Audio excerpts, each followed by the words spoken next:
승률은 거의 80% 이상입니다. 퇴근 후에 연구를 하고 분석을 해서 그 종목이 다음 날에 이제 장이 시작되면은 제가 원했던 그 매매가에 들어갔다가 그냥 일을 하는 겁니다. 그러고 나서 며칠이 지나고 나서 그게 어느 정도 제가 정해놓은 목표치로 올라오면은 다시 매도를 하게 됩니다. 굉장히 이제 간편한 거죠. 매수 매도를 오래 하는 것도 아니고 단 몇 초 만에 그렇게 해가지고 매매를 하면 끝나는 건데 뭐 그렇기 때문에 직장인들이라든지 뭐 다른 사업을 하시는 분들은 이제 충분히 신경 안 쓰고 편안하게 할 수 있는 매매. 구독, 좋아요 부탁드립니다.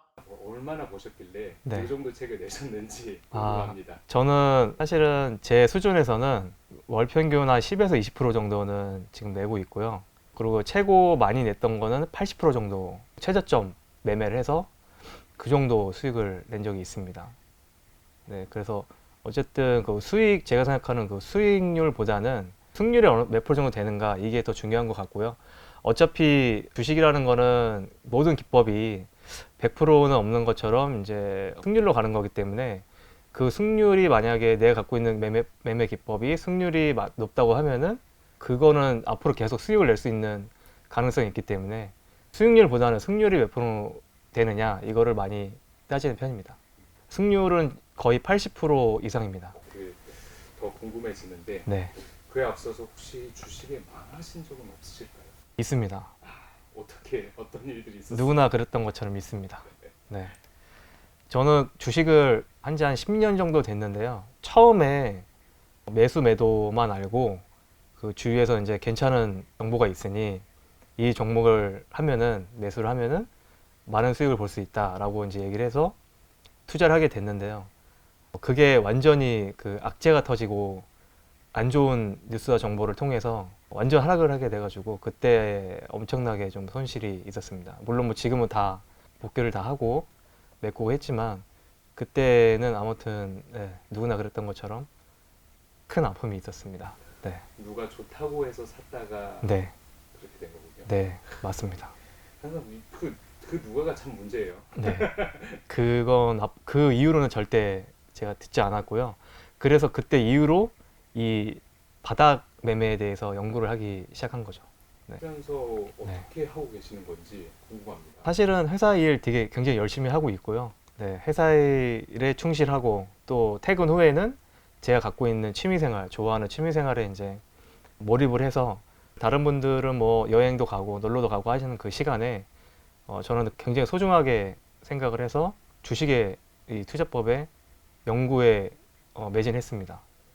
그래서 한 몇 년 정도 걸린 것 같고요. 바닥 매매만 집중적으로 분석을 한 게 몇 년 정도 걸린 것 같고 결과론적으로 승률을 가장 높은 매매법을 이제 발견을 했고 그 매매법대로 매매를 했더니 수익이 나기 시작하면서 저는 더 요거를 이제 전자책으로도 내고 또 이렇게 종이책으로도 내고 했던 것 같습니다. 네. 그 말인즉슨 네. 회사를 다니면서도 할 수 있는 네. 투자법이라는 거네요. 네, 제가 그 최저점 매매라는 거는 일반 단타 매매나 그런 거랑 전혀 반대로 하기 때문에 집에 가서 충분히 퇴근 후에 연구를 하고 분석을 해서 그 종목이 다음 날에 이제 장이 시작되면은 제가 원했던 그 매매가에 들어갔다가 그냥 일을 하는 겁니다. 그러고 나서 며칠이 지나고 나서 그게 어느 정도 제가 정해놓은 목표치로 올라오면은 다시 매도를 하게 됩니다. 굉장히 이제 간편한 거죠. 그 매수 매도를 오래 하는 것도 아니고 단 몇 초 만에 그렇게 해가지고 매매를 하면 끝나는 건데 뭐 그렇기 때문에 직장인들이라든지 뭐 다른 사업을 하시는 분들은 이제 충분히 신경 안 쓰고 편안하게 할 수 있는 매매법을 개발하게 된 겁니다. 그래서 전업을 굳이 안 하시는 걸까요? 네, 할 필요가 없는 거죠. 네, 일은 일대로 충실하고 또 매매는 매매대로 또 잘 되는 거니까 네, 굉장히 효율적이라고 보면 될 것 같습니다. 원칙.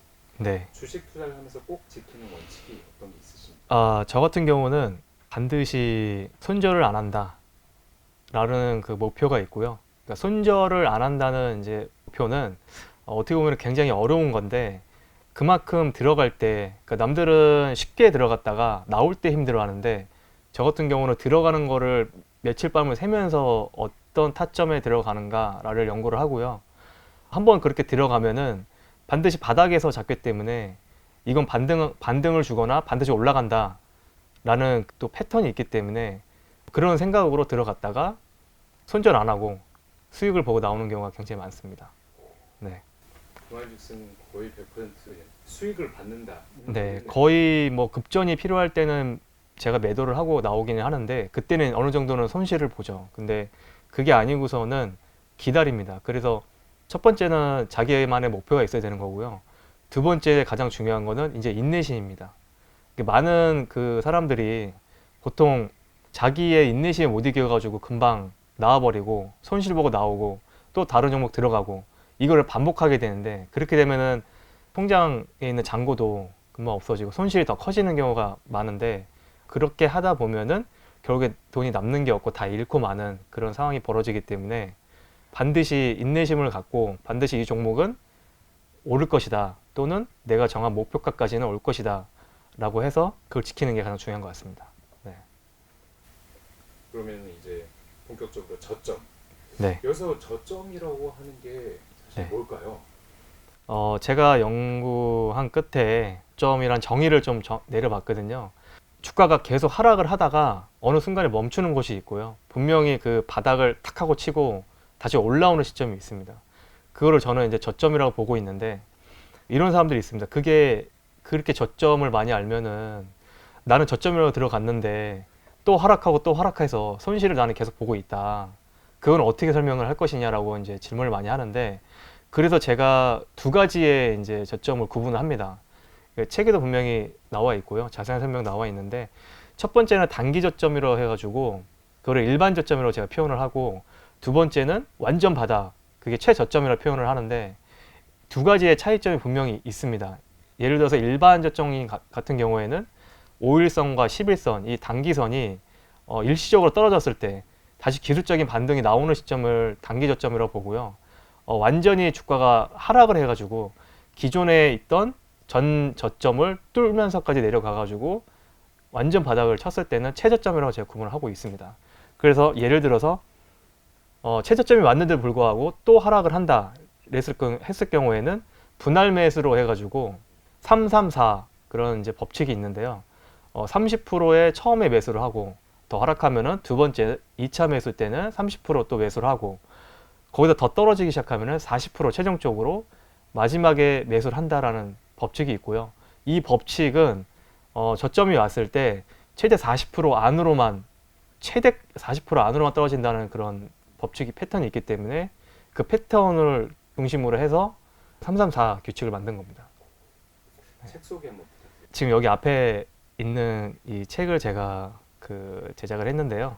책 소개 간단하게 하자면은 제가 몇 년 동안에 그 저점 매매에 대해서 연구를 하고 기존의 이제 큰몽이라든지 클래스 101에서 전자책을 1, 2권을 계속 판매를 하고 있었고요. 그 판매한 그 전자책 플러스 많은 지표의 그 기술적인 부분을 추가를 해서 이번에 공개를 하게 됐습니다.